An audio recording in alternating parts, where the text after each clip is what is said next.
देखिए हम जो है वन्य जीव अधिनियम पढ़ रहे थे। वन्य जीव अधिनियम में विनिर्माता पढ़ लिया था, सेक्शन 2(19) में। विनिर्माता का क्या अर्थ है ये आपको देखना है, पढ़ चुके थे हम। तो विनिर्माता कौन होता है? जो अनुसूची इसमें लिखा है, ऐसा कोई व्यक्ति जो अनुसूची 1 से लेके 5 तक, 1 से 5 तक में पशु दे रखे हो, और छठवीं जो अनुसूची वो पादपों के बारे में, जो वन में पादप पाए जाते हैं, प्लांट्स, उनके बारे में। तो सीधा सीधा भी याद रख सकते हैं कि एक साथ अगर मिला के याद रखना चाहें कि ऐसा कोई व्यक्ति जो अनुसूची 1 से लेके 6 तक प्राणी और पादपों, एक साथ अपन याद रख सकते हैं, प्राणी और पादपों से संबंधित जो वस्तुएं हैं उनका क्या करता है, उनमें व्यापार करता है, उनमें डील करता है, ऐसा व्यक्ति विनिर्माता कहलाता है। ठीक है। विनिर्माता के बाद जो है सेक्शन 20, 2(20) यहाँ से देखेंगे, 2(20) में जो है मांस की परिभाषा दे रखी कि मांस भी, यहाँ मांस से भी मतलब जो है आपके जो वन्य प्राणी होते हैं उन्हीं के मांस से है। तो मांस में एक हमेशा एक ही चीज याद रखेंगे सभी परिभाषाओं, पीड़ित पशु से भिन्न, ये तो आपको याद ही रखना है, पीड़ित पशु से भिन्न, ये आपको हर में याद रखना, सभी में लगेगा ये चीज। ठीक है, इससे भिन्न, ये अपवाद है एक, पीड़ित पशु से भिन्न, ये आपको याद ही रखना है। तो ये आगे याद रखना है कि वन्य प्राणी या बंदी प्राणी का, इसमें मतलब मांस में क्या क्या आते हैं।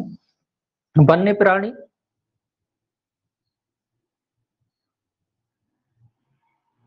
या कैसे प्राणी हो सकते हैं, बंदी प्राणी, बंदी मतलब जो बंद है, बंदी प्राणी। तो दोनों प्रकार के प्राणी आ जाती है, वन्य प्राणी और बंदी प्राणी या बंद प्राणी। ये वन्य प्राणी मतलब जंगली पशु है, या जो बंदी बनाए गए हैं वो वाले पशु। तो वन्य प्राणी या बंदी प्राणी दोनों आते हैं इसमें।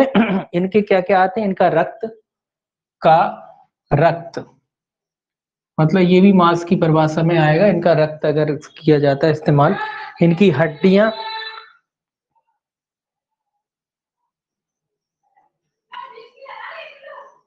ठीक है, इनकी हड्डियां रक्त, हड्डियां, स्नायु, ये शरीर के सब पार्ट हैं, स्नायु। इसके अलावा अंडे, कवच, इनके अंडे अगर हैं तो अंडे, कवच। आपको कवच, कवच कुछ जानवरों में कवच पाया जाता है ना, जैसे आप देखते हैं कि जो कछुए वगैरह होते हैं उनके ऊपर कवच रहता है, तो वो भी होते हैं कवच। या पृष्ठवर्म,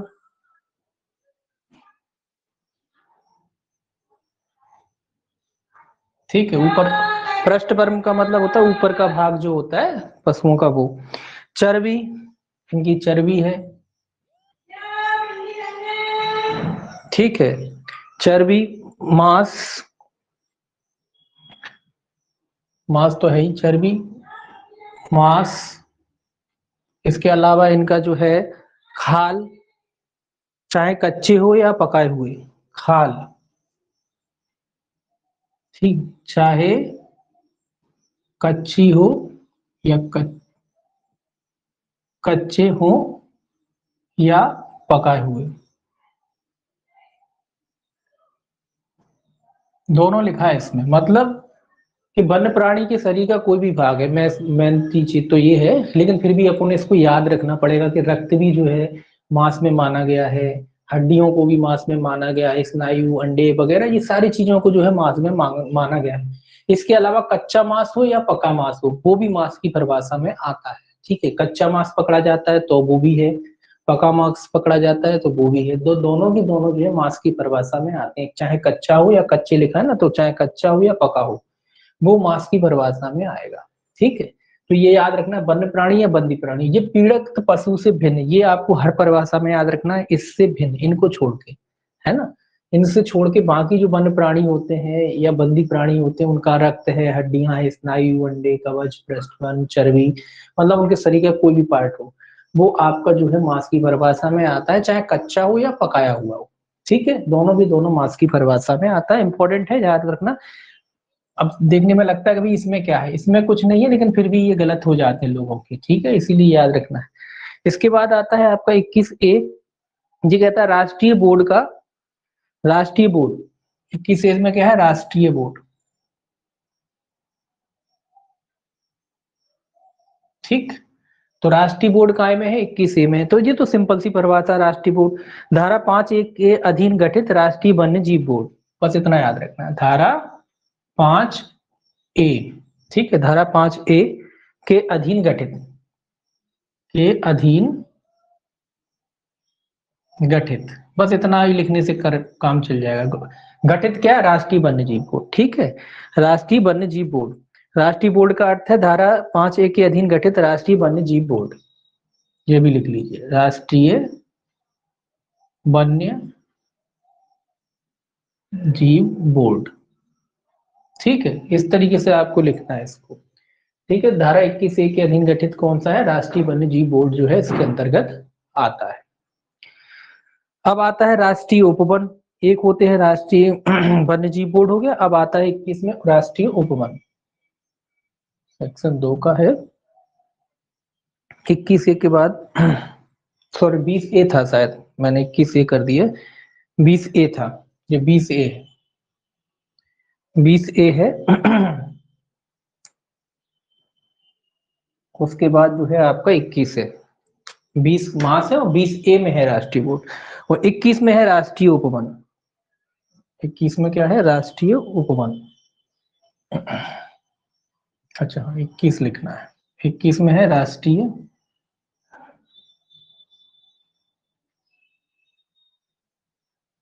उपवन, ठीक है। तो राष्ट्रीय उपवन में आपको क्या याद रखना है, आपको याद रखना है धाराएं। राष्ट्रीय उपवन के लिए जो है 3 धाराएं इसमें दे रखी हैं, धारा 35, धारा 38 और धारा 66, 66 की भी उपधारा 3।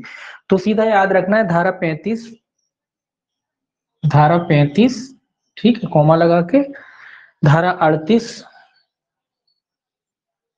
या धारा कौन सी है, 66, धारा 66 की उपधारा 3, ठीक है, ये भी सारा ठीक है। उपधारा 3 के अधीन राष्ट्रीय उपवन घोषित किया गया हो, के अधीन राष्ट्रीय उपवन घोषित किया गया हो,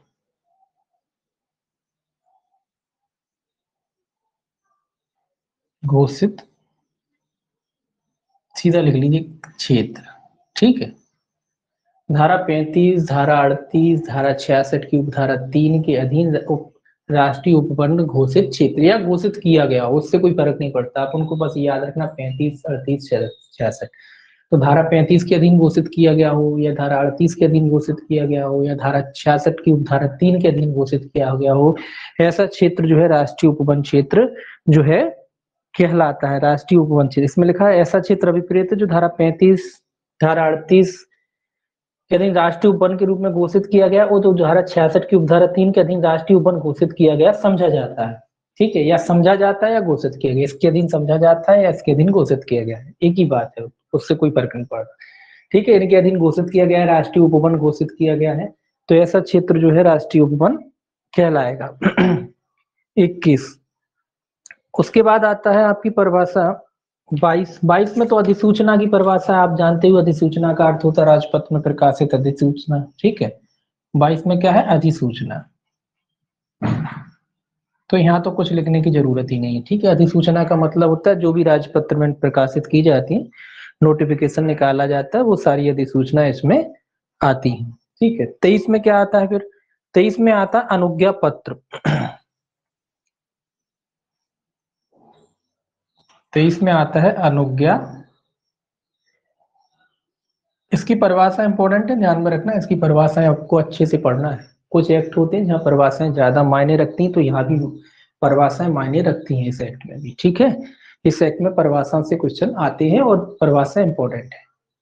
उसके बाद फिर बीच में कुछ चैप्टर हैं जो इंपॉर्टेंट है, जैसे बाघ का एक पूरा अलग से चैप्टर जुड़ा हुआ है, वो इंपॉर्टेंट है, ठीक है। तो अभी तो परिभाषाएं याद कर रहे हैं अपन, तो परिभाषाएं आपको याद रखना है। अनुज्ञा पत्र, अनुज्ञा पत्र का मतलब लाइसेंस से है, जो लाइसेंस दिए जाते हैं ना इस अधिनियम के तहत, कोई भी गतिविधियां करने के लिए जो लाइसेंस दिए जाते हैं उनसे संबंधित है। कौन सा है, 23, परमिट कह लो या लाइसेंस कह लो, परमिट, अनुज्ञा पत्र परमिट है, यहाँ लाइसेंस तो नहीं, परमिट कहेंगे, अनुमति पत्र, परमिट। तो अनुज्ञा पत्र है अधिनियम या नियमों के अधीन दिया गया अनुज्ञा पत्र, अधिनियम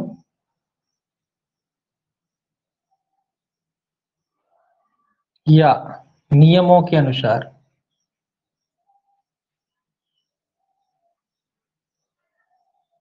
दिया गया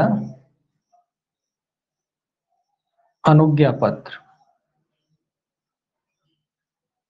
मतलब या तो इस अधिनियम के अधीन दिया गया हुआ आपको, या इस अधिनियम के तहत जो नियम बनाए गए हैं उन नियमों के अनुसार आपको प्रदान किया गया। कोई भी अनुमति हो आपको कब दी जाती है, जब अधिनियम में के जो नियम है उनके अनुसार प्रदान की जाती है, या अधिनियम के अनुसार जो नियम बनाए गए हैं उनके अनुसार प्रदान की जाती है। तो वही अर्थ है, इसमें कोई खास अर्थ नहीं है। अब 24 की परिभाषा, 24 में जो है आपकी व्यक्ति की परिभाषा रखते रखिए, ये भी कोई खास परिभाषा नहीं है। 24 में आप जानते हो भाई व्यक्ति कौन होता है, लेकिन ये कहता है कि भाई व्यक्ति केवल सिंगल व्यक्ति से नहीं है, यहाँ फर्म को भी जो है व्यक्ति माना जाएगा। ठीक है, व्यक्ति, ये कहता है कि भाई व्यक्ति में केवल व्यक्ति नहीं है, फर्म भी शामिल है। ठीक है, व्यक्ति में क्या शामिल है, फर्म भी शामिल है।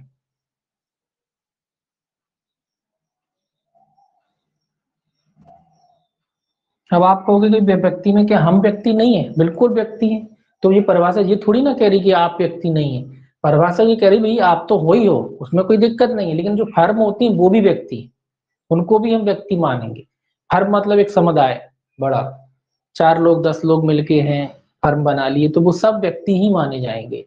तो ये कह रहा है कि भाई व्यक्ति में इंडिविजुअल व्यक्ति तो होता ही होता है, और फर्म जो होती है वो भी व्यक्ति में शामिल होती है। तो ये कह रहा है परिभाषा व्यक्ति की। ठीक है, तो ये भी सिंपल सी परिभाषा है। 24A परिभाषा संरक्षित है, ये याद रखना है आपको। दूसरा है 24A, ये याद रखना है आपको। देखिए ये याद रखना है आपको, ठीक है। राष्ट्रीय उपवन ये याद रखना है आपको, और ये अपन लिख रहे हैं ना, ये याद रखना है, ये आप टिक लगाते जाइए इसे। ठीक है, ये परिभाषाएं तो आपको याद रखना। याद रखने से मतलब आपका है कि ये याद रखना, इसमें 20A में राष्ट्रीय उपवन है, 21 में राष्ट्रीय उपवन है, राष्ट्रीय बोर्ड है 20A में, और 21 में राष्ट्रीय उपवन है, और 24A में जो है अपन अभी लिखने वाले हैं, 24A में संरक्षित क्षेत्र है। कैसा से, संरक्षित क्षेत्र। ये आपको याद होनी चाहिए, कहाँ पे है, 24A में पूछा जाता है, इसलिए याद रखना है इनको आपको। ठीक है, तो संरक्षित क्षेत्र का क्या अर्थ है, ये कहता है कि कोई क्षेत्र संरक्षित है। संरक्षित का मतलब होता है प्रोटेक्टिव एरिया। अब प्रोटेक्टिव एरिया कहाँ से कब होगा, तो इसमें धारा याद रखनी है आपको। सीधा सीधा अपन लिखेंगे, धारा इधर से लिख देते हैं। धारा कौन सी है, 18। सबसे पहले कह रहा है कि धारा 18 के अधीन, या धारा 35 के अधीन, सीधा सीधा लिख लेते हैं, धारा 35 या धारा 36A है शायद, धारा 36A एवं सी, एवं धारा 36C, ये याद रखना है। 36C के अधीन अधिसूचित राष्ट्रीय उपवन, अभ्यारण्य, संरक्षण या सामुदायिक आरक्षित इसके अंतर्गत आते हैं। संरक्षित क्षेत्र में ये कह रहा है कौन कौन से क्षेत्र आते हैं, धारा 18 के अधीन हो या धारा 35, इकट्ठे लिख लिए अपन ने, धारा 18 के अधीन है। धारा 18 के अधीन राष्ट्रीय उपवन, इसी तरह लिखेंगे राष्ट्रीय उपवन, या तो कोई राष्ट्रीय उपवन है, राष्ट्रीय उपवन, कोई राष्ट्रीय उपवन हो सकता है, या जो है, एक मिनट, ठीक है, राष्ट्रीय उपवन हो सकता है, अभ्यारण्य हो सकता है, कोई अभ्यारण्य हो सकता है, या फिर जो है आपका संरक्षण या सामुदायिक आरक्षित हो सकता है, संरक्षण या सामुदायिक आरक्षित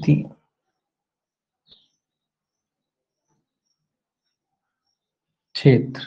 ठीक है, ये सब इसमें आते हैं, संरक्षित क्षेत्र में आते हैं, मतलब इनको जिनको अधिसूचित किया गया हो संरक्षित एरिया के रूप में, चाहे वो राष्ट्रीय उपवन हो, चाहे वो अभ्यारण्य हो, चाहे कोई संरक्षित सामुदायिक क्षेत्र हो, इनको जो है संरक्षित क्षेत्र घोषित किया जा सकता है। धारा 18 के अधीन आते हो, धारा 35 के अधीन आते हो, धारा 36A के अधीन आते हो, या धारा 36C के अधीन आते हो, ऐसे क्षेत्रों को जो है संरक्षित क्षेत्र घोषित किया जा सकता है। कौन सी परिभाषा है, 24A। 24 ये कहता है संरक्षित क्षेत्र से अधिनियम की धारा 18, 35, 36A और 36C के अधीन अधिसूचित कोई राष्ट्रीय उपवन, अभ्यारण्य, संरक्षण, आरक्षित या सामुदायिक आरक्षित अभिप्रेत है। मतलब ये सारे एरियो को जो है संरक्षित क्षेत्र घोषित किया जाता है और किया ही जाता है। आप जानते हो अगर कोई अभ्यारण्य है वगैरह, ये संरक्षित क्षेत्र होते हैं। संरक्षित क्षेत्र का मतलब क्या होता है, पहले थोड़ा सा इसको थोड़ा सा समझ लें कि भाई संरक्षित क्षेत्र का मतलब क्या होता है। संरक्षित क्षेत्र का मतलब सीधा सीधा ये होता है कि सरकार का प्रोटेक्शन होता है उस एरिया में। उस एरिया में आप ना तो शिकार कर सकते हो ना लकड़ी काट सकते हो, इस पे पूरी तरीके से रोक होती है।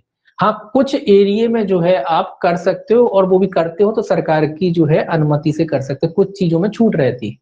और वो भी जो वहाँ के लोकल जो लोग रहते हैं, जो जंगल में रहने वाली जातियां होती है, उनको थोड़ी बहुत छूट रहती है।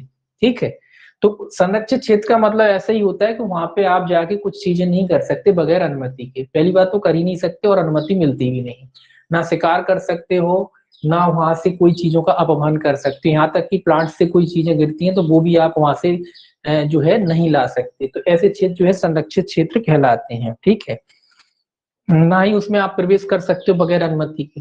ठीक है, तो ऐसे एरिया को संरक्षित क्षेत्र बोला जाता है, चाहे वो राष्ट्रीय उपवन के रूप में हो, अभ्यारण्य के रूप में, किसी भी क्षेत्र में हो सकता है। 24A हो गया। उसके बाद आता है आपका 25। 25 में विहित है। ये तो आपको खैर ये विहित आप जानते हो, नियमों द्वारा विहित। इसमें केवल हेडिंग लिख सकते हो। ठीक है, इसमें केवल हेडिंग, ये कोई खास नहीं। अब थोड़ा इसको मिटाएं, उसके बाद देखेंगे 25A। ये तीन परिभाषाएं याद रखना, 20A, 21 और 24A। ठीक है, इनको याद रखना है आपको।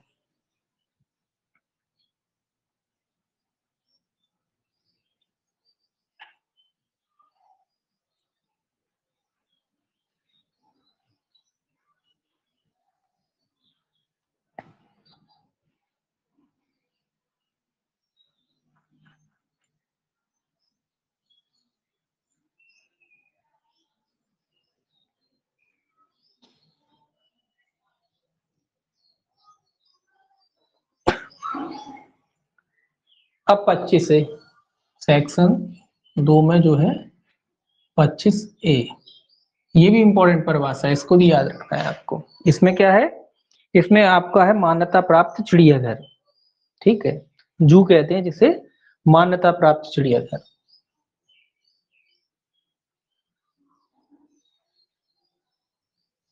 ठीक है, मान्यता प्राप्त चिड़ियाघर।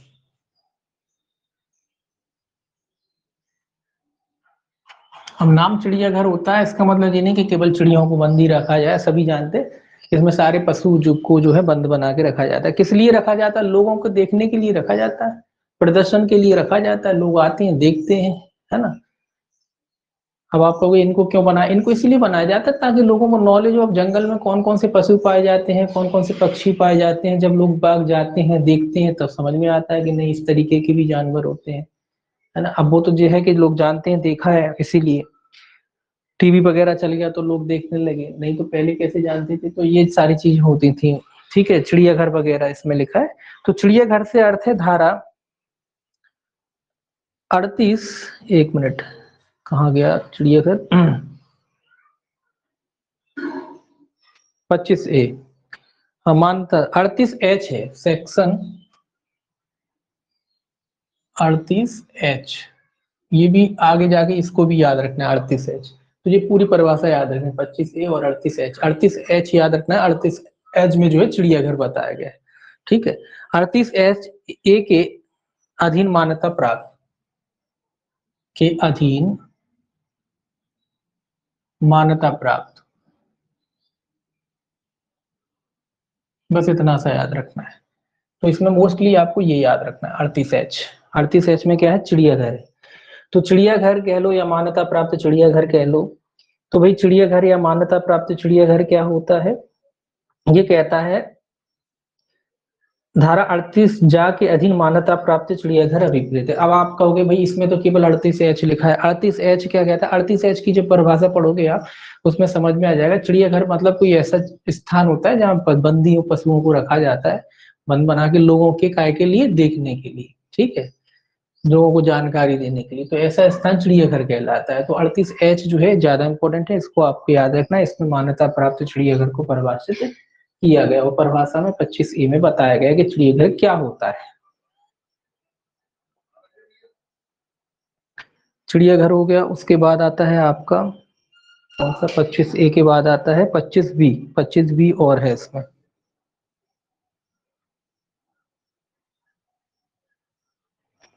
25B में जो है आपका दे रखा है आरक्षित क्षेत्र।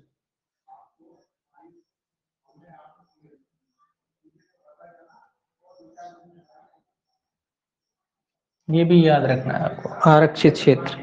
तो आरक्षित क्षेत्र कौन सा है, आरक्षित क्षेत्र के लिए क्या रखा है, आरक्षित क्षेत्र पे दो क्वेश्चन बनेंगे। पहला तो ये क्वेश्चन बनेगा कि कोई क्षेत्र आरक्षित है या नहीं, इसकी घोषणा कौन करेगा। तो इसकी घोषणा आरक्षित क्षेत्र के मामले में जो घोषणा है वो राज्य सरकार करती है।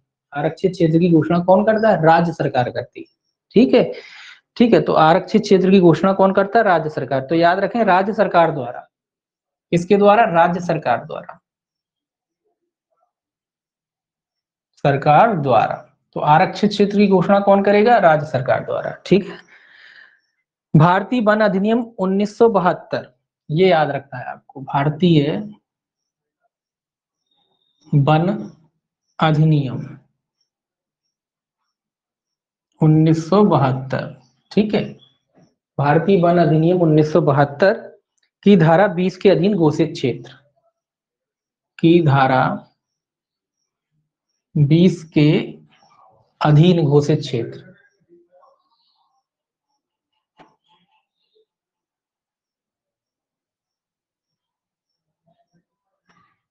कुल मिला के ये कह रहा है कि इसमें याद रखने वाली बात ये है, राज्य सरकार के, राज्य सरकार जो है भारतीय वन अधिनियम जो है 1972 जो है उसकी धारा 20 के अधीन किसी क्षेत्र को जो है क्या घोषित कर सकती है, आरक्षित क्षेत्र जो है घोषित कर सकती है।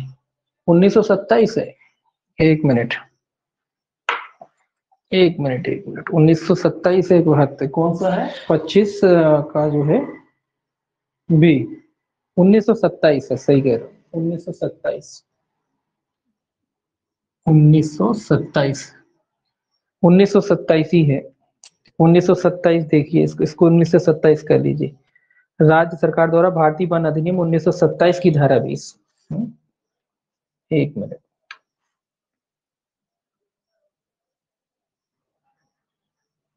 1927 की धारा 20 के अधीन जो है घोषित किया गया क्षेत्र। तो 1927 का एक्ट है, 1927 के एक्ट की धारा 20 के अधीन जो है ऐसा कोई क्षेत्र जिसको जो है राष्ट्रीय आरक्षित जो है वन घोषित किया गया है। अब आरक्षित वन की परिभाषा भी इंपॉर्टेंट है, याद रखना। 25B में आरक्षित क्षेत्र को बताया गया है। ठीक है, 25B में क्या बताया गया, आरक्षित।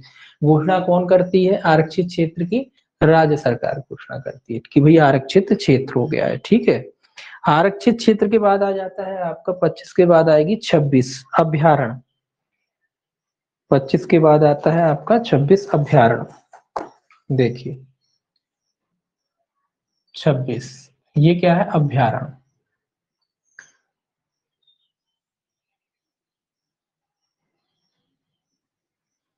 ठीक, अभ्यारण्य, अभ्यारण्य भी लिखते हैं कई लोग, सीधा अभ्यारण्य भी लिख लेते हैं, उससे कोई फर्क, अब ये मत कहना कैसे, ऐसे भी लिखते हैं। अभ्यारण्य ऐसे भी लिखते हैं, ठीक है, दोनों तरीके से लिखते हैं, दोनों ही सही है। ये कई जगह ऐसा लिखा, कई जगह ऐसा लगा, तो उससे कोई फर्क नहीं पड़ता। ठीक है, अभ्यारण्य। तो अभ्यारण्य क्या है, कौन सा है, 26। अभ्यारण्य है अधिनियम के अध्याय 4 के अधीन एवं धारा 66(4) के अधीन अभ्यारण्य घोषित एवं समझा गया क्षेत्र। अभ्यारण्य के लिए क्या कह रहा है, धारा 26, अभ्यारण्य से ऐसा क्षेत्र अभिप्रेत हो जो इस अधिनियम के अध्याय 4, तो सीधा लिखेंगे अपन इसे अध्याय 4। ठीक है, अध्याय 4 के उपबंधों के अधीन, या सीधा लिख देते हैं अध्याय 4 के अधीन। अब 4 के अधीन है, इसका मतलब यही है कि 4 के उपबंधों के अधीन ही होगा। ठीक है, तो अपन ने तो शॉर्ट में लिखना है, तो याद रखना कि अध्याय 4 के अधीन एवं धारा 66 की उपधारा कौन सी है? धारा 66 की उपधारा 4। धारा 66 की उपधारा 4, ये आपको याद रखना है। के अधीन अभ्यारण्य घोषित एवं समझा गया क्षेत्र के अधीन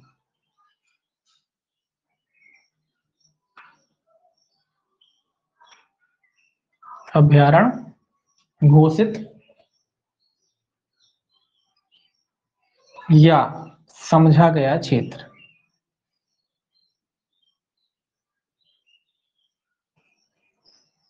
बस इतना याद रखना है।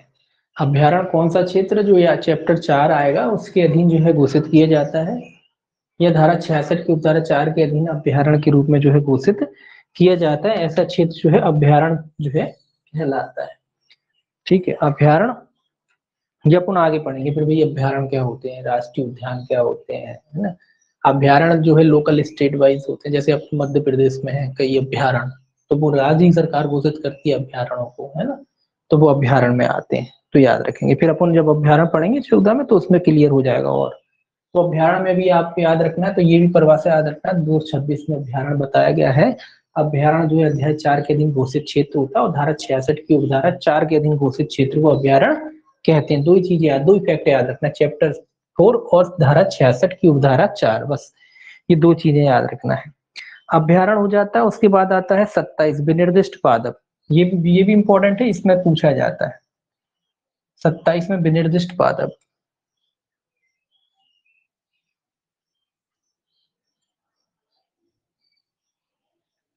प्लांट की बात कह रहा है विनिर्दिष्ट पादप। तो विनिर्दिष्ट पादप कौन है? जो अनुसूची 6 में, इसका मतलब आपको क्लियर हो गया कि अनुसूची जो 6 है वो काय से संबंधित है, वो विनिर्दिष्ट पादपों से संबंधित है। तो ये याद रखना है आपको कि विनिर्दिष्ट पादप का अर्थ क्या है। अनुसूची 6 में विनिर्दिष्ट कोई पादप, अनुसूची 6 में विनिर्दिष्ट कोई पादप, अनुसूची 6 में विनिर्दिष्ट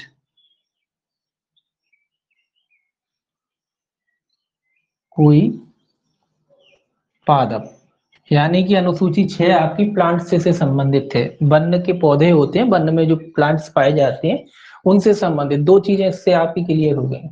एक तो ये याद रखना है कि विनिर्दिष्ट पादप 227 होता है, और अनुसूची 6 जो है आपकी वो पादपों से, प्लांट से संबंधित है जो जंगलों में पाए जाते हैं, ठीक है, उनसे संबंधित है। तो ये दो चीजें आपकी क्लियर हो गई, याद रखना है इसको भी। ये पूछा जाएगा कि विनिर्दिष्ट पादपों से संबंधित अनुसूची कौन सी, तो याद रखेंगे अनुसूची 6 है। क्योंकि बार बार रिपीट करने का अर्थ नहीं होता, एक ही चीज बार उधर भी आएगी इधर भी आएगी, तो इधर ही याद कर लो, ठीक है। याद रखो उसको कि धारा अनुसूची 6 में जो है पादपों को बताया गया है। 29 में संघराज क्षेत्र, ये कोई खास परिभाषा है नहीं, ये तो आप जानते ही हैं। संघराज क्षेत्र की परिभाषा केवल हेडिंग लिख सकते हैं इसमें आप, संघराज क्षेत्र,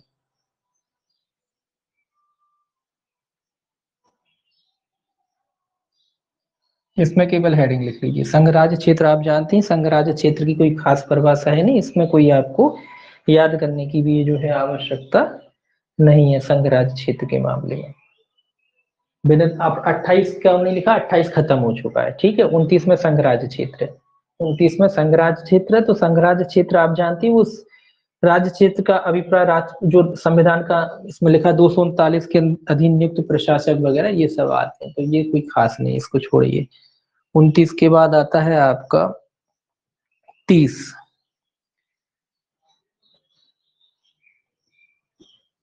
2 में 30। 30 में क्या है भाई? 30 में है आपका चर्म प्रसाधन।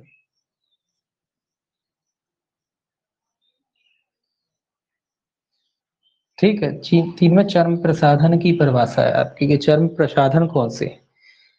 तो चर्म प्रसाधन में याद रखना है ट्राफियों का संसाधन, उनको तैयार करना, उनका परीक्षण या आरोपण करना, ठीक है। चर्म प्रसाधन का मतलब ये प्रक्रिया है एक। तो ये कह रहे हैं ट्रॉफियों का संसाधन,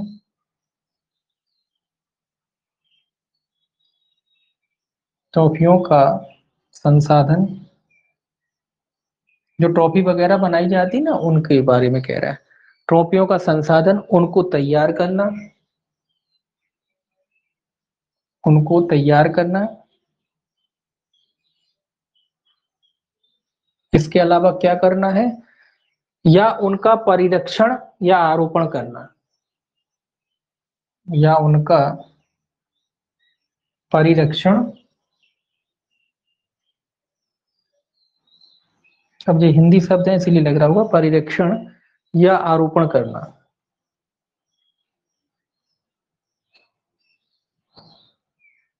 कुल मिला के ये चर्म प्रसाधन का मतलब ये ऐसा होता है कि जो ट्रॉफियां बनाई जाती है ना, ट्रॉफी अपन समझाइए कि ट्रॉफी एक तरीके से जो पशु होते हैं ना, मृत पशु होते हैं, जो जंगली पशु होते हैं, उनकी खाल से। अब ट्रॉफी में जरूरी नहीं कि भाई पूरा पशु ही हो, ट्रॉफी कई तरीके की होती है, ये भी आपको याद होना चाहिए। क्योंकि एक तो पूरे तरीके का पूरे पशु से बनाया जाता है कि पूरा पशु है, उसके हाथ पैर सब है, उसको आपने भूसा वगैरह भर के केमिकल वगैरह लगा करके उसको आपने एक आकृति बना ली और घर में बिल्कुल सजा के रखे, एक वो हो जाती ट्रॉफी। और एक आपने देखा होगा कि लोग शेर की खाल पे बैठे हैं, महात्मा को, तो वो भी ट्रॉफी ही होती है। अगर शेर की खाल निकली हुई है, उस पर बिछी हुई है, वो बैठी है, तो वो भी ट्रॉफी है, उसको भी ट्रॉफी कहेंगे, ठीक है। इसके अलावा आपने देखा होगा कुछ लोग केवल सिर सिर लगाए रहते हैं, तो वो भी ट्रॉफी है ना। तो जरूरी नहीं कि ट्रॉफी पूरे पूरे पूरा एनिमल उसमें इस्तेमाल हो, कई जगह आपने देखा होगा पूरा रखे रहते, पूरा शेर ही रखे हैं, तो वो भी ट्रॉफी है। ठीक है, ट्रॉफी कई तरीके की होती है, कुछ आधी बनाई जाती है, कुछ पूरी बनाई जाती है, तो वो सारी जो अब उनको तैयार करने की जो प्रक्रिया है वो चर्म प्रसाधन। उनको तैयार करने की जो प्रक्रिया है वो बस इतना याद रखें, उसको चर्म प्रसाधन कहते हैं। उसको सुरक्षा, अब जैसे आप कोई ट्रॉफी बनाओगे, है ना, तो उसको सुरक्षित रखना पड़ेगा, तो उसके लिए कुछ केमिकल वगैरह कुछ भी लगाने पड़ेंगे, वो सारी चीजें करनी पड़ेंगी ना। तो वो सारी चीजें करनी पड़ेंगी, तो उसके लिए फिर आपको चर्म प्रसाधन की जरूरत पड़ेगी, है ना। उसको तभी खाल जले खराब ना हो, सड़े गले नहीं, तो उसके लिए केमिकल लगते होंगे, जो भी प्रोसीजर होता होगा, तो वो प्रोसीजर कहलाता है चर्म प्रसाधन। ठीक है, चमड़ी को साफ मतलब सही रखने के लिए, तो ये बस इतना याद रखना है। तो कुल मिला के आपको अगर मोटे तौर पे ये याद रखना है कि चर्म प्रसाधन ट्रॉफियों से संबंधित होता है, ट्रॉफियों को सुरक्षित रखने की एक प्रक्रिया है, इतना याद रखना है बस। ठीक। अब 30A कहता है राज्य क्षेत्रीय सागर खंड। 30A, 30A कहता है राज्य क्षेत्रीय सागर खंड।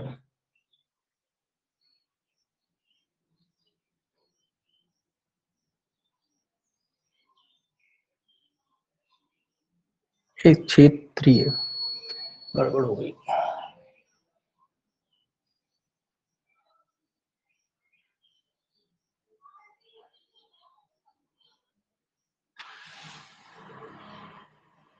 ठीक है, राज्य क्षेत्रीय सागर खंड की परिभाषा इसमें है 30A में। तो राज्य क्षेत्रीय सागर खंड कौन सा होता है? इसमें लिखा है राज्य क्षेत्रीय सागर खंड महाद्वीपीय में, एक मिनट,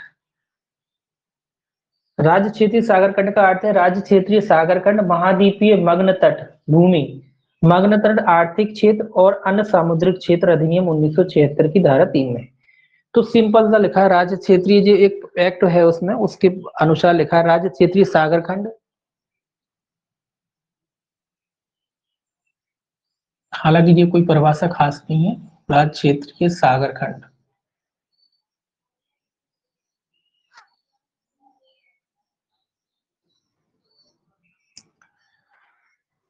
महाद्वीपीय मैग्नेट।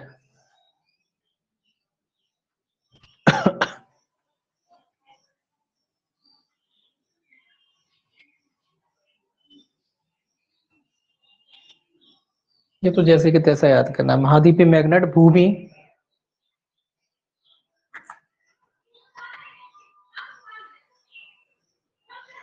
मैग्नेट तट भूमि पूरा है, भूमि यहां तक है।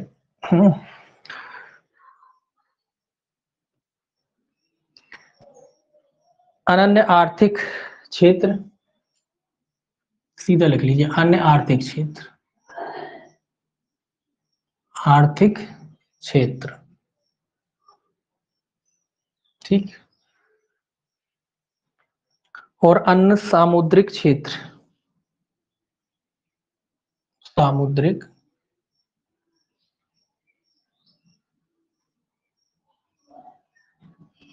ठीक है, सामुद्रिक क्षेत्र अधिनियम, अन्य सामुद्रिक क्षेत्र अधिनियम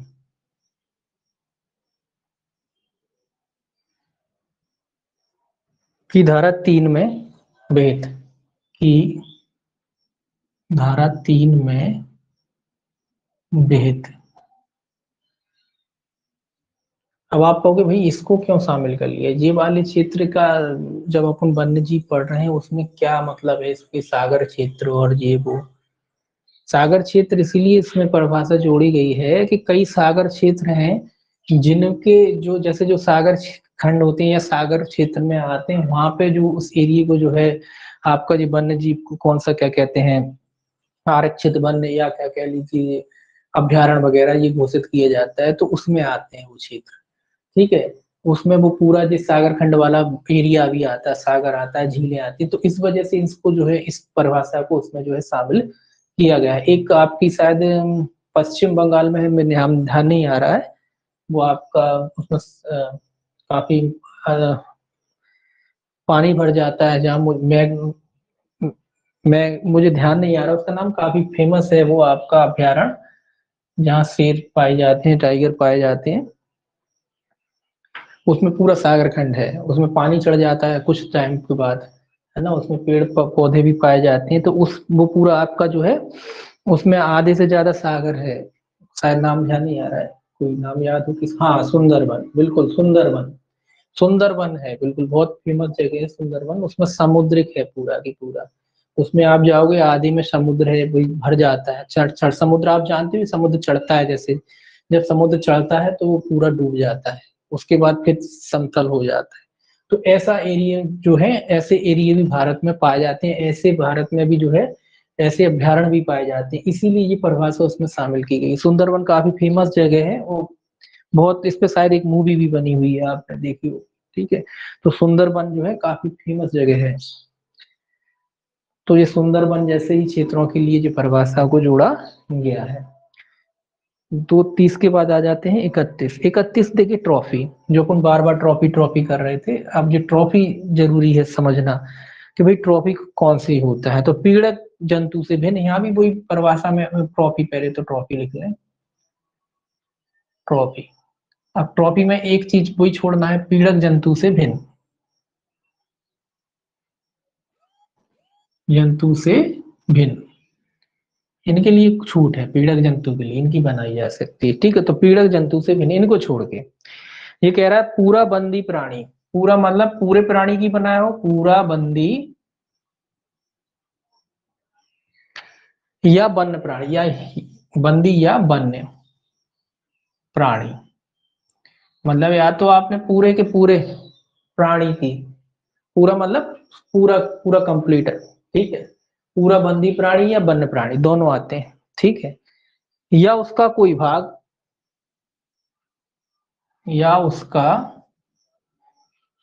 कोई भाग, जैसे मैंने बताया ना, या तो आपने पूरे शेर को बना के रख लिया, मड़ के रख लिया, बढ़िया घर पे रखे हो, वो हो गया, या फिर आपने शेर की गर्दन गर्दन बना ली काट के, तो वो भी हो गया। या उसका कोई भाग जिसे कृत्रिम या प्राकृतिक रूप से परिरक्षित किया गया है, जिसे कृत्रिम या प्राकृतिक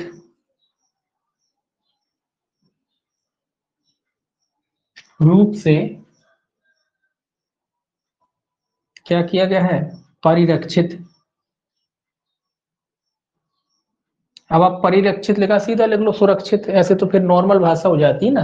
अब वो बात वही है, तो ये कह रहा है कि पूरा बंदी प्राणी है, मतलब पूरा बंदी या वन्य प्राणी है, या उसका कोई पार्ट है, इसका कोई भाग है, चाहे आपने उसे कृत्रिम रूप से, मतलब कृत्रिम रूप से मतलब केमिकल वगैरह लगा के, या फिर प्राकृतिक कई तरीके होते हैं, तो प्राकृतिक तरीके से जो है आपने उसको सुरक्षित करके रखा, ऐसी चीज को कहते हैं ट्रॉफी। ठीक है, सुरक्षित करके रखा है। अब तो ऐसी चीज क्या कहलाती है, ट्रॉफी कहलाती है। और साथ में ये भी लिखा है इसमें कि इसके अंतर्गत आते हैं, इसके अंतर्गत, ये नीचे एक एक तरीके से स्पष्टीकरण मान लो ये जोड़ दिया है ताकि आपको समझ में आ जाए कि फिर इसमें क्या क्या चीजें आती हैं, तो ये भी ए और बी करके लिखा है।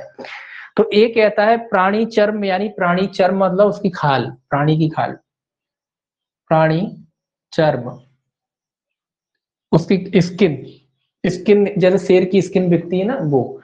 तो प्राणी चर्म हो गया, उसकी त्वचा, चर्म, मांस, मांस भी आता है चर्म में, त्वचा भी आती, स्किन ये होती, चर्म में शायद मांस है, उसका मांस और त्वचा और नमूने।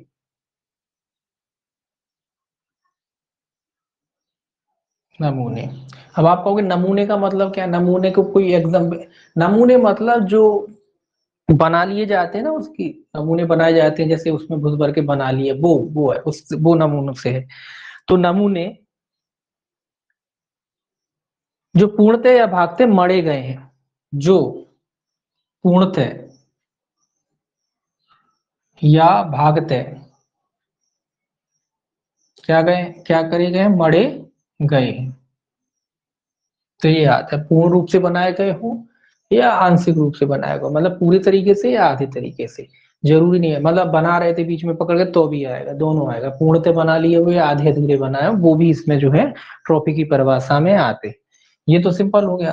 अब कह रहा है और कौन सी, अब ये और क्लियर करने के लिए और जोड़ा है कि भाई और क्या क्या आता है, हिरण का सींग, ये तो सबने देखे होंगे भाई, जिसने जो पुराने जिनके घर होंगे या कहीं गए होंगे होटल वगैरह, जो आपके हेरिटेज होटल वगैरह होते हैं वहां जाते हैं, आप देखा होगा आपने कि हिरण के सींग लगे रहते हैं, है ना, मुंह लगा सींग लगे हैं, तो वो हिरण के सींग, हड्डी,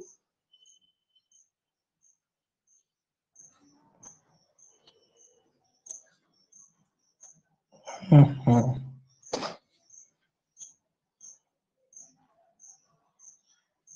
हड्डी, इसके अलावा आता है पृष्ठवर्म, ऊपरी भाग उसका, इसके अलावा कहता है कवच। ये सब क्लियर करने के लिए लिखा है आपको ताकि आपको समझ में आ जाए, कवच, गेंडे का सींग, ये इंपॉर्टेंट है। अब आप कहोगे ये सारी चीजें लिखना, ये लिखना है, इन पे क्वेश्चन बनेंगे, ठीक है, इन पे क्वेश्चन बनेंगे इसीलिए लिखना है। गेंडे का सींग,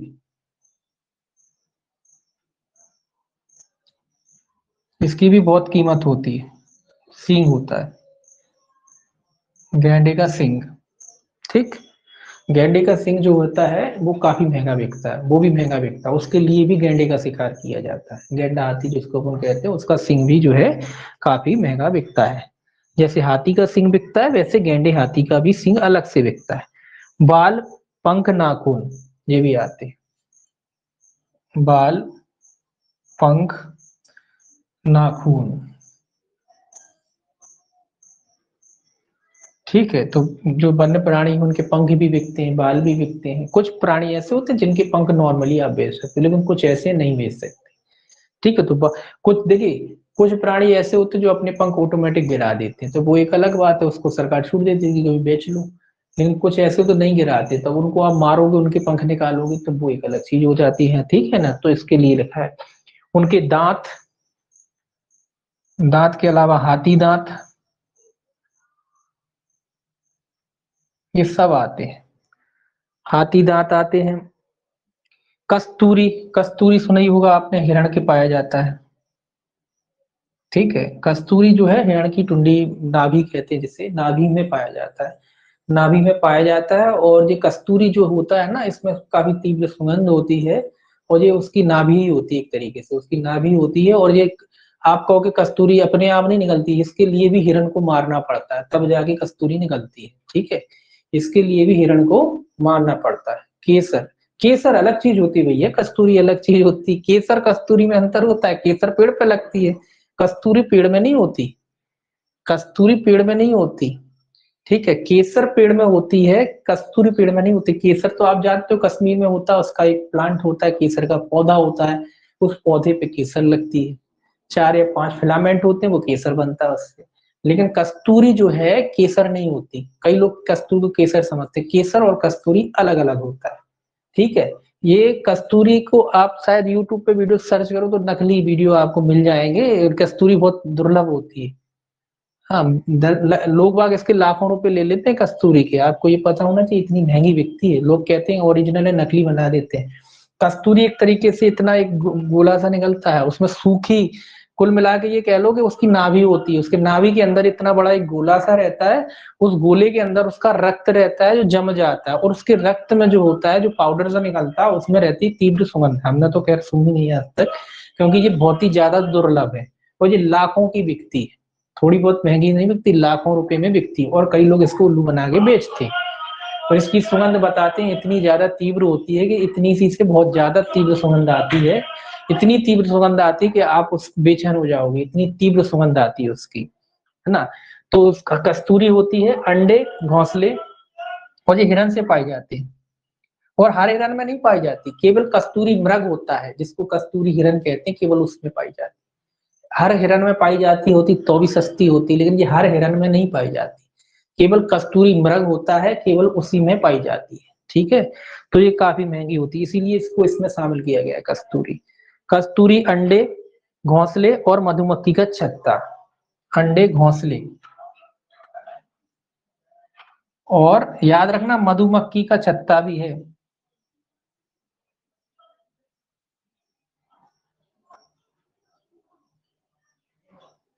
ठीक, ये सब है। तो ये सब ट्रॉफी में आते हैं। अब आप कहोगे ये सब अपन ने लिखे, इसका क्या मतलब है? क्योंकि वो क्वेश्चन पूछ सकते हैं कि भाई क्या कस्तूरी को ट्रॉफी माना जाए, बिल्कुल ट्रॉफी में आएगी कस्तूरी। और आपका मधुमक्खी का छत्ता भी आ रहा है, बाल, पंख, सींग, ये सब की सब आपके जो है ट्रॉफी की परिभाषा में आ रहे हैं, इनको सुरक्षित करके भी रखा है, तो ये ट्रॉफी की परिभाषा में आ रहे हैं। आप कहोगे भाई अंडे कैसे होंगे, भाई अंडे भी आपने देखा होगा, बड़े बड़े ऑस्ट्रिच जो शुतुरमुर्ग होते हैं, उनके अंडों को लोग, उनकी अंडों पे कलाकृतियां बनती हैं, उनको सुरक्षित करके रखते हैं, तो वो भी आते हैं, उनका भी कलाकृति बन जाती है, उनकी जो सेल होती है उनको बना लिया जाता है, ठीक है, उस पर कई तरीके के डिजाइन निकल जाते हैं। तो वो सारी चीजें जो है आपकी ट्रॉफी के अंतर्गत आती है, सारी शहर की सारी चीजें ट्रॉफी कहलाते हैं, ठीक है, ये आपको याद रखना है। अब आता है 32, असंधारित ट्रॉफी। देखिए ट्रॉफी हो गई है, ये याद रखना है। असंधारित का मतलब क्या है, ये भी ट्रॉफी की ही है, असंधारित ट्रॉफी।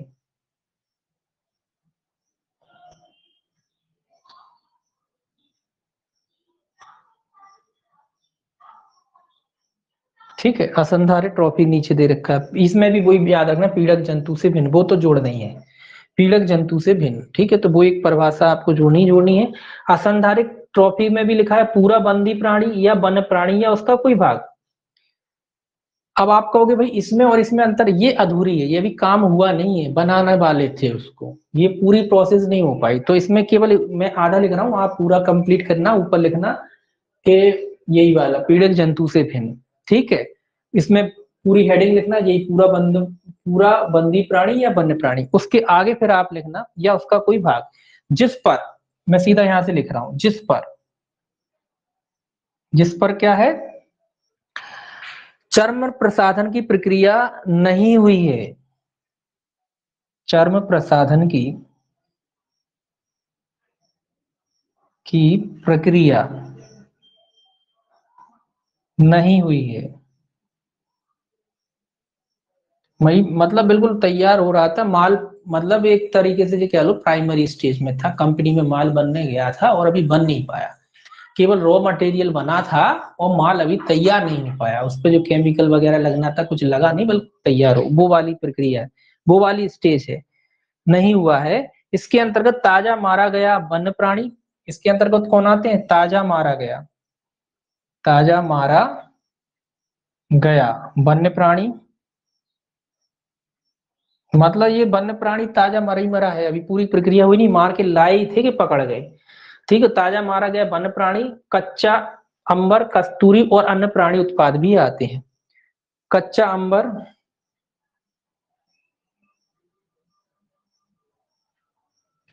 कच्चा अंबर,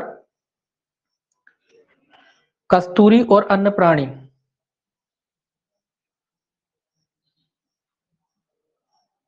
और अन्य प्राणी भी आते हैं।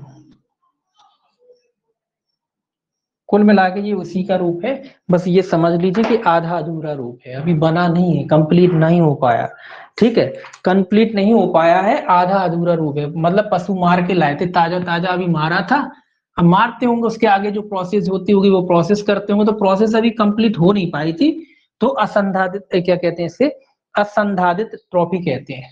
मतलब ट्रॉफी तो है लेकिन अभी कंप्लीट नहीं हुई है, आगे जाके कंप्लीट करते, उसमें केमिकल वगैरह जो भी लगाते, उसके बाद उसको सुरक्षित करते, तो वो प्रक्रिया नहीं हो पाई। उस प्रक्रिया से पहले की जो प्रक्रिया है उसको कहते हैं असंधादित ट्रॉफी, यानी कि कच्चा मांस वगैरह भी जो है इसमें शामिल होता है। ठीक है, ये याद रखना है आपको। अब आता है आपका थाना। 33 में क्या है आपका, सॉरी यान, यान है, थाना नहीं है, यान। 233 यान। अब यान की परिभाषा आप लिखना चाहें तो लिख सकते हैं, तीनों प्रकार के साधन आते हैं यान में, मैं बता रहा हूँ, लिखना चाहे लिख लें, केवल यान पढ़ लोगे तो भी नाम चल जाएगा। यान में भूमि, जल या वायु, तीनों प्रकार के साधन होते हैं ना, भूमि पे, जल में या वायु पे, में संचलन के लिए प्रयुक्त सवारी, इसके अंतर्गत भैंस, सांड, बैल, ऊंट, गधा, घोड़ा और खच्चर भी शामिल है। याद रखना है कि भूमि के माध्यम से हो या जल के माध्यम से हो या वायु के माध्यम से हो, संचलन मतलब एक स्थान से दूसरे स्थान में जाने के लिए जिन साधनों का आप इस्तेमाल करते हो वो यान में आते हैं, वो तीनों प्रकार के साधन आते हैं। इसमें ये कहता है कि भाई चाहे इसमें आप भैंसा हो, भैंस हो, सांड हो, बैल हो, ऊंट हो, गधा हो, घोड़ा हो, खच्चर हो। अब आप कहोगे इनको क्यों शामिल किए, क्योंकि इनके इनका भी इस्तेमाल अपन आगमन के साधन के लिए करते थे, आज भी लोग करते हैं। आप जानते हो भैंसा गाड़ी बना लेते हैं लोग, बैलगाड़ी वगैरह रहती हैं, ऊंट की गाड़ी रहती है, खच्चर, गधा, घोड़ा, इनका इस्तेमाल लोग पहले आने जाने के लिए करते थे। ये जैसे कारों का इस्तेमाल करते हैं आज लोग, वैसे ही लोग इसका इस्तेमाल करते थे और आज भी करते हैं, कई जगह किए जाते हैं, कई छोटी जगह गांव देहात में इनका इस्तेमाल आज भी होता है। ठीक है, तो इन चीजों को भी जो है यान के अंतर्गत ही माना गया है। ठीक है, तो इसीलिए यान की परिभाषा अपन नहीं लिख रहे। अब देखिए 234, 34 क्या कहता है, पीड़क जंतु। अब पीड़क पीड़क बार बार कह रहे थे तो ये कहते हैं पीड़क जंतु,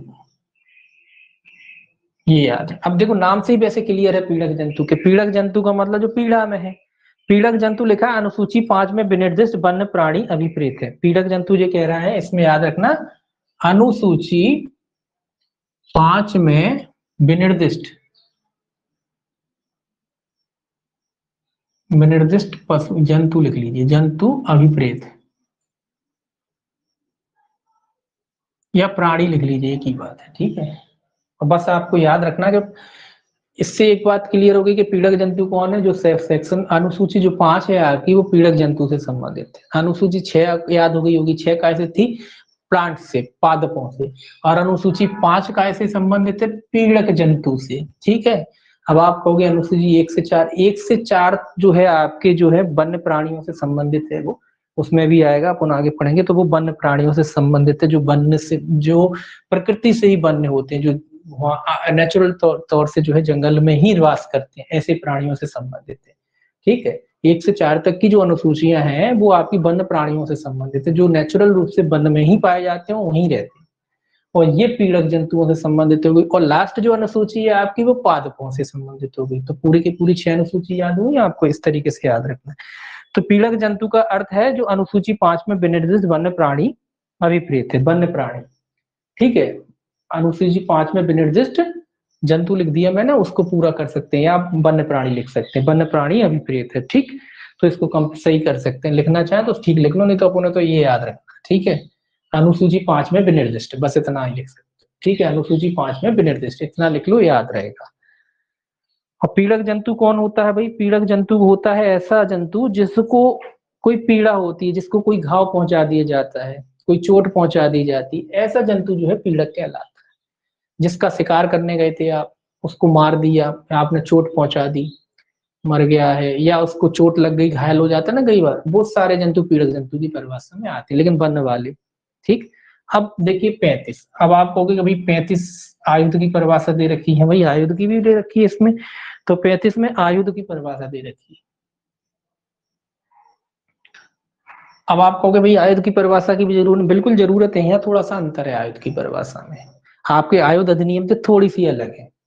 देखिए गोला बारूद, ये तो आपके आयुध अधिनियम में भी मिलेगा कि भी गोला बारूद आता है आयुध के अंदर। गोला बारूद आयुध में जो है गोला बारूद शामिल है, आपके आयुध अधिनियम के तहत यहाँ भी शामिल है। अब अलग क्या हो गया, अब अलग हो गया धनुष और बाण। धनुष और बाण ये नहीं है आपके उसमें आयुध अधिनियम में, लेकिन यहाँ है।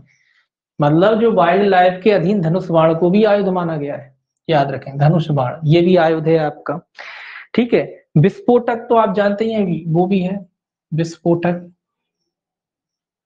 विस्फोटक भी है इसमें। ठीक है, अग्नायुध भी है। ये तो सब आपके उस जैसी हुआ है, आपकी आर्म्स एक्ट में वैसी है। ठीक है, अग्नायुध हो गया। कांटे, चाकू,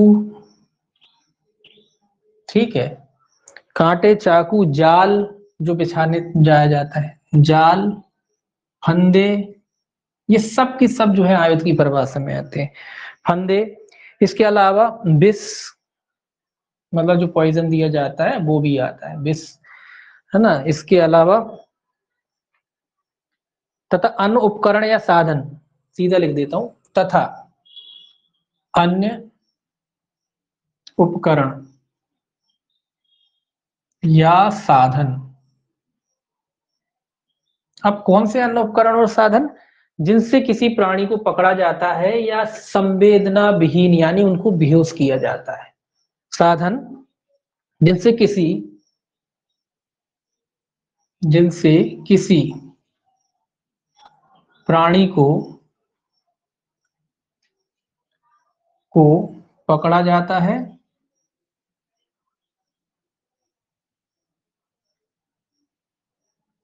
या संवेदना विहीन, सीधा लिख लीजिए, बेहोश किया जाता है। आप जानते हो कि जंगल में जाते हैं, पशुओं को बेहोश किया जाता है, पकड़ लिया जाता है, फंदे लगाए जाते हैं, है ना। और ये सारे जितने भी साधन हैं जिनसे हम किसी पशु को पकड़ते हैं, चाहे वो बंदूक हो, चाहे कांटे हो, चाहे छुरी हो, चाहे जाल हो, चाहे कोई भी उपकरण हो, वो सारे के सारे यहाँ विस्फोटक आयुध की जो है परिभाषा में आते हैं। बस इतना याद रखना है। यहाँ तक कि बेहोश करने वाली जो मशीनें होती हैं, गन होती है, उनको एयर राइफल कहते हैं, वो भी जो है आपकी इसमें जो है आयुध की परिभाषा में यहाँ आती है, वन्य जीव की परिभाषा में। 36 में है वन्य प्राणी, ये भी याद रखना है आपको। 36 में काय की परिभाषा है, वन्य प्राणी, wild life, wild animal, wild animal, wild life की परिभाषा इसके बाद है। तो वन्य प्राणी कौन सा है, जो अनुसूची 1 से 4 में विनिर्दिष्ट है और प्रकृति से ही क्या है, वन्य है। जो, सीधा लिख देता हूं, जो अनुसूची 1 से लेके 4 तक में वर्णित है। अब क्लियर हो गई होंगी आपकी। और जो प्रकृति से ही कैसा है, वन्य है, मतलब जंगल में ही रहता है। तो ये याद हो गया होगा आपको कि 1 से लेके 4 तक में जो अनुसूचियां हैं वो वन्य प्राणी से संबंधित है। अनुसूची 5 आपकी पीड़क जंतु से संबंधित है, और अनुसूची 6 जो है आपकी प्लांट से संबंधित, वन्य प्लांट जो जंगल में पाए जाते हैं पौधे, उनसे संबंधित है। ठीक है, तो 6 की 6 अनुसूचियां याद रखना, ये भी पूछी जाती। 1 से 4 तक में आपके वन्य प्राणी बताए गए, 5वीं अनुसूची आपकी पीड़क जंतु से है, और 6वीं अनुसूची आपकी पादप या प्लांट से संबंधित, जंगली पेड़ पौधों से संबंधित है। ठीक है, तो ये भी याद रखना है। इसके बाद आता है 37, ये कहता है वन्य जीव। ठीक है, वन्य जीव, वाइल्ड लाइफ है ये, वाइल्ड लाइफ, ये आपका है वाइल्ड एनिमल और ये वाइल्ड लाइफ। ठीक है, दोनों का याद रखना अलग अलग इंग्लिश में, वाइल्ड एनिमल और वाइल्ड लाइफ। वन्य जीव का है जलीय या भू वनस्पतिक प्राणी जो प्राकृतिक वास का भाग है। प्राकृतिक वास का भाग है का मतलब है जो प्राकृतिक रूप से जंगल में रहते हैं या उसका भाग है, जहाँ एनिमल रहते हैं और वो उसका भाग है, तो ऐसा स्थान को जो है आपका वाइल्ड लाइफ बोले, मतलब उसका एक वातावरण या उसमें रहने वाले जंतु। तो जलीय या भू वनस्पतिक, जलीय या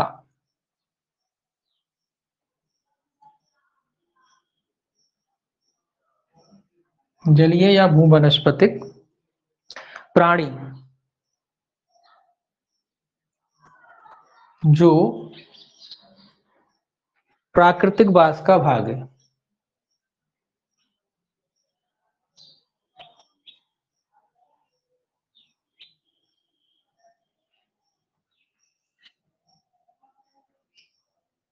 मतलब उनका रहने की जगह, सीधी सी बात है। अपन जहाँ रहते हैं वो अपना एरिया है, वहां अपन रहते हैं। ऐसे ही वाइल्ड लाइफ जो है, उनका जो रहने का इलाका होता है, वो जहाँ जंगली पशु रहते हैं वही इलाका वाइल्ड लाइफ कहलाता है। ठीक है। वन्य जीव संरक्षक 38 में है, ये भी याद रखना है। 38 में है वन वन्य जीव संरक्षक।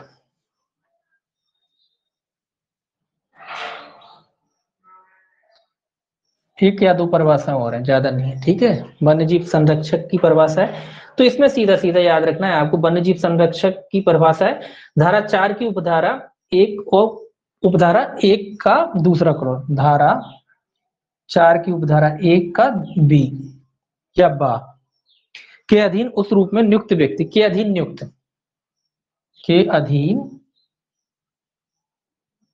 नियुक्त व्यक्ति। ठीक है, ये याद रखना। धारा 4 की उपधारा 1 बी के अधीन नियुक्त जो है व्यक्ति, जो है वन्य जीव संरक्षक कहलाता है। 39 में जो है चिड़िया घर की परिभाषा दे रखी, 2:39। अब आप कहोगे भाई चिड़ियाघर वहां भी पढ़ा था, वहां पढ़ा था मान्यता प्राप्त चिड़ियाघर, और यहाँ पढ़ रहे हैं चिड़ियाघर। ठीक है, आप कहोगे कि भाई चिड़ियाघर की तो पहले भी पढ़ चुके, परिभाषा भी बताई थी आपने, है ना, 25A में बताई थी। वहां कह रहा था कि 38H के अधीन मान्यता प्राप्त चिड़ियाघर। ठीक है, वहां भी पढ़ी थी, इसीलिए मैंने कहा था उसको याद रखना है। अब यहाँ फिर आ गई चिड़ियाघर की, तो यहाँ काय की परिभाषा, यहाँ केवल चिड़ियाघर की परिभाषा है। वहां काय की परिभाषा थी, मान्यता प्राप्त चिड़ियाघर की परिभाषा। इसीलिए दोनों को याद रखना कि कहाँ मान्यता प्राप्त है की बात कर रहा है और कहाँ चिड़ियाघर की बात कर रहा है। यहाँ चिड़ियाघर की बात कर रहा है केवल, चिड़ियाघर, और वहां काय की बात कर रहा था 25A में, मान्यता प्राप्त चिड़ियाघर। इसीलिए मैंने कहा था उसको याद रखना और इसको याद रखना, और इसीलिए पूछेंगे वो आपसे कि भाई एक जगह मान्यता प्राप्त चिड़ियाघर की बात की है और दूसरी जगह चिड़ियाघर की बात की। लास्ट जो परिभाषा है इसकी 2:39 वो चिड़ियाघर है, और 25A क्या था, मान्यता प्राप्त चिड़ियाघर। इसीलिए दोनों को याद रखना कि कहाँ मान्यता प्राप्त है और कहाँ चिड़ियाघर। तो ऐसा स्थान चाहे चल हो या स्थायी, ये मैं लिख नहीं रहा, ये बता रहा हूँ, ये आप नोट कर लेना। तो ऐसा स्थान चाहे चल हो या स्थायी, मतलब चल भी हो सकता है और स्थायी भी हो सकता है, जहां बंदी प्राणी सर्वसाधारण के प्रदर्शन के लिए रखे जाते हैं। कैसे प्राणी, बंदी, बंद बना के, बंद करके तो रखते हैं, पिंजरों में ही तो रखे जाते हैं, भले पिंजरे कैसे ही हो, पिंजरा तो पिंजरा होता है। चाहे आप एक छोटे पिंजरे में रखो, चाहे बड़े पिंजरों में रखो, चाहे पूरे एरिया को पिंजरा बना दो, होता तो वो पिंजरा ही है ना, बंदी ही होता ना, उसमें पशु एक निश्चित दायरे से बाहर जा नहीं सकता। तो ऐसा कोई भी स्थान जो चाहे चल भी हो सकता है और अचल भी, मतलब चल से मतलब होता है स्थायी भी हो सकता है और चलित भी हो सकता है। चलित ऐसा होता है कि अपने ले जाते हैं पिंजे कई जगह लगाते हैं, स्थायी ऐसा होता है एक ही जगह परमानेंट रहता है। तो ये दोनों तरीके के हो सकते हैं, जिसमें बंदी प्राणी को सर्वसाधारण के लिए, मतलब सर्वसाधारण मतलब सभी के लिए, जनता के लिए, प्रदर्शन के लिए रखा जाता है। प्रदर्शन मतलब दिखाने के लिए रखा जाता है। इसमें सर्कस, याद रखना, इसमें चिड़ियाघर में इसमें सर्कस एवं बचाव केंद्र भी शामिल है। ये कह रहा है कि चिड़ियाघर की परिभाषा में सर्कस भी आता है और बचाव केंद्र भी आता है, जो पशुओं को बचाने वगैरह वाले केंद्र है वो भी आते हैं। परंतु तो याद रखना कि चिड़ियाघर में सर्कस और बचाव केंद्र जो है चिड़ियाघर में शामिल हैं, लेकिन एक अपवाद है। ये कह रहा है कि डीलर इसमें शामिल है, व्यवहारी का कोई स्थापन शामिल नहीं है। व्यवहारी का मतलब जो है कि जो पशुओं की डील करता है, जो बेचता खरीदता है। अब बेचता खरीदता होगा, जैसे कि कोई भी व्यापारी है, माल खरीदता है बेचता है, तो माल खरीदता बेचता है तो उसका स्टोर होता है, वो माल भी रखता है। अब जैसे कोई पशु खरीद के लाया है तो उसने कुछ जगह बना रखी होगी जहां वो खरीद के लाता होगा, रखता होगा, जब उसके ऑर्डर आते होंगे बिकने के तब वो उन्हें बेचता होगा। तो उस स्थान को आप चिड़ियाघर नहीं कह सकते, वो स्थान इसमें चिड़ियाघर नहीं कहलाएगा। कोई व्यवहारी है, उसने अपना स्थान बना रखा है जहां वो पशुओं को खरीदता बेचता है, लाता है, दिखाता है, तो वो स्थान चिड़ियाघर नहीं है। कि आप खरीदने जा रहे हो, आप बोलो कि भाई वो चिड़ियाघर हो गया, वो चिड़ियाघर की परिभाषा में नहीं आएगा, वो अपवाद। व्यवहारी का जो स्थान है रहता है ना, जो डीलर का जो स्थान रहता है वो चिड़ियाघर नहीं है। जो बेचता खरीदता है पशुओं को, उसका स्थान जो है चिड़ियाघर की परिभाषा में नहीं है। लेकिन सर्कस और बचाव केंद्र जो है चिड़ियाघर की परिभाषा में आएंगे, ये आपको याद रखना। ये हो गई इसकी आज परिभाषाएं। तो अब परिभाषाओं को अच्छे से पढ़ना, आप जितनी हो गई उनको लिख लेना, अच्छे से पढ़ना। कल का तो खैर रिकॉर्ड नहीं हो पाया, मेरे ध्यान नहीं था, लेकिन आप लिख सकते हो, आप लिख लेना उनको इसी तरीके से। एक एक फैक्ट लिखना है तो उनको फैक्ट को लिख लेना और आगे जे वाली लिख लेना, और फिर बाकी शुरू करेंगे जो सेक्शन वाइज है वो कल से। परिभाषाओं में थोड़ा सा टाइम लगता है, बाकी सेक्शनों में इतना टाइम नहीं लगता, ठीक है। तो परिभाषा अच्छे से याद करना, मैं बार बार कह रहा हूँ इसकी परिभाषा पे क्वेश्चन आएंगे इसलिए, ठीक। चलिए बस आज के लिए इतना ही।